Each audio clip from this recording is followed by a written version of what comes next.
दोस्तों, बिहार में अब सत्ता परिवर्तन की घंटी बज चुकी है। हाँ, 20 सालों से एक ही चेहरे से परेशान जनता क्या बदलाव के मूड में है? क्या वाकई नीतीश युग का सूर्यास्त करीब है? हाँ, पशुपति पारस ने क्या दे दिया ऐसा बयान जिससे सत्ता के गलियारों में हड़कंप मचा हुआ है? चिराग को लेके भी क्या कुछ बोला पशुपति पारस, उनके चाचा जी ने?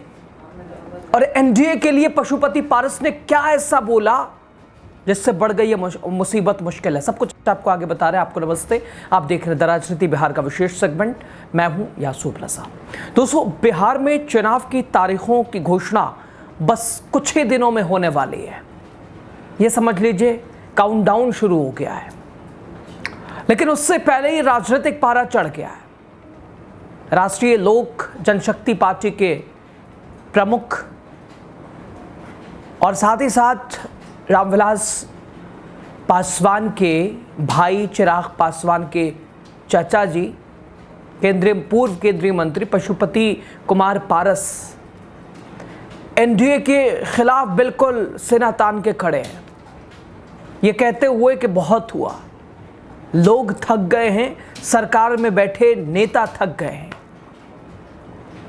वो साफ कह रहे हैं कि बिहार की जनता बदलाव चाहती है। पशुपति पारस का दावा कि उन्होंने बिहार के 32 जिलों की यात्रा की है।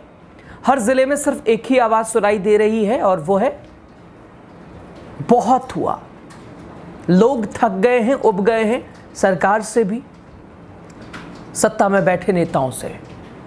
आज उन्होंने प्रार्थना की कि मां दुर्गा से मैं प्रार्थना करता हूं कि बिहार में सत्ता परिवर्तन हो।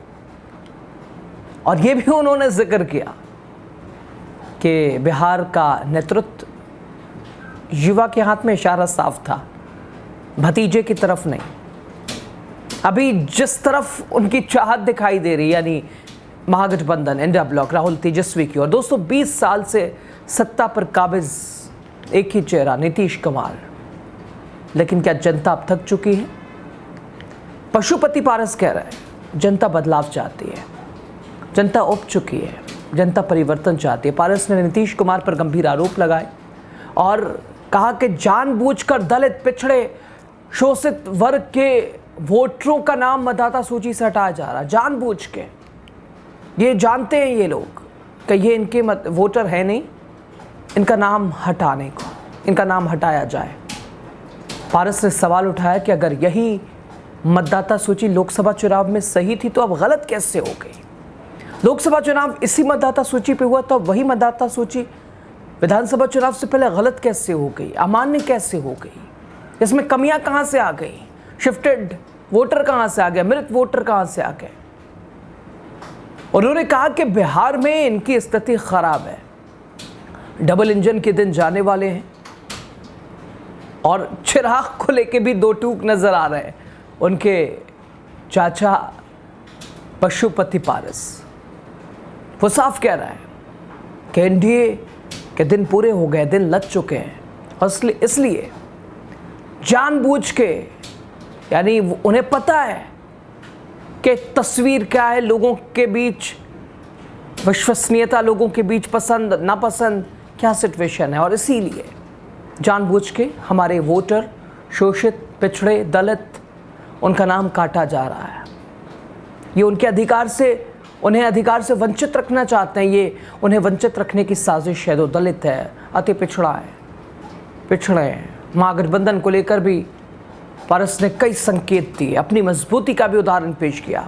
चिराग को लेकर भी एक तरह से उन्होंने इशारे में ये बताने की कोशिश की कि बेटा चचा चचाई है, और पिता और जो है चाचा का मुकाबला, और उनका साथ मिल पाना महागठबंधन को, राहुल तेजस्वी के लिए एक मजबूती के तौर पे भी है, वो उस वोटर के लिए भी साफ तौर पे।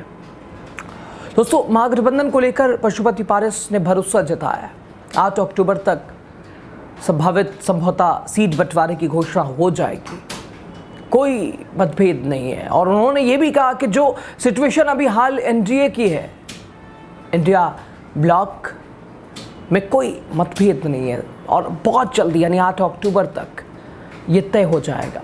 सीट शेयरिंग को लेकर भी उन्होंने इशारा किया और उन्होंने कहा कि मिशन साफ है, मिशन एक ही है हमारा, हम लोगों का, इंडिया ब्लॉक का, महागठबंधन का, बस नीतीश को हटाना, ये थकी सरकार को हटाना, ये जिससे लोग उब चुके हैं उस सरकार से लोगों को दूर करना। क्या वाकई 20 साल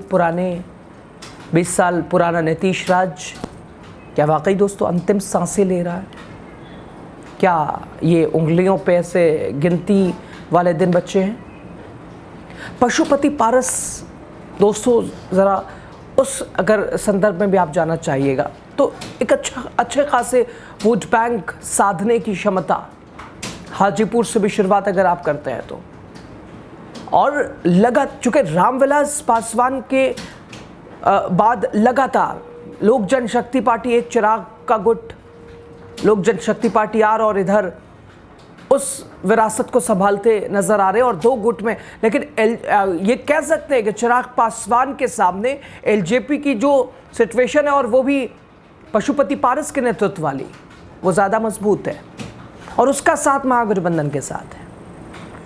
यानी जो भी वोटर अगर उस सिद्धांत और उस विचारधारा के से मोहब्बत रखता है, चाहत रखता है, उस रास्ते पे चलने वाला है, तो वो पशुपति पारस के साथ सीधे, और उन्होंने एक तरह से ये भी संकेत दिया कि सीट शेयरिंग कोई बहुत बड़ा इशू नहीं है, महागठबंधन हुंकार भरेगी, महागठबंधन एकजुट है और हम मिलके, बस हमारा एक ही टारगेट है, एक ही लक्ष्य है, नीतीश कुमार, उस थकी थकाई सरकार को हटाना है। दोस्तों, क्या सही मायनों में ये डबल इंजन वाली नीतीश मोदी वाली सरकार की क्या गिनती के दिन रह गए हैं? क्या बिहार क्या नई दिशा में आगे बढ़ रहा है? क्या नई शुरुआत की ओर आगे बढ़ रहा है? खैर, जनता का मूड क्या है ये तो चुनावी नतीजे बताएंगे, लेकिन विरोध की आवाज़ अब तेज़ होती जा रही है, विपक्ष एकजुट होते जा रहे हैं, एनडीए में बिखराव नजर आ रहा है और ये संकेत है परिवर्तन का, जो कि संसार का नियम है। लेकिन क्या इस बार का चुनाव पिछले चुनाव से अलग कैसे है? खुद एनडीए के लिए तो चीज़ें बिखरी नजर आई हैं। 2020 शायद आसान था, लेकिन 2025 मुश्किल है।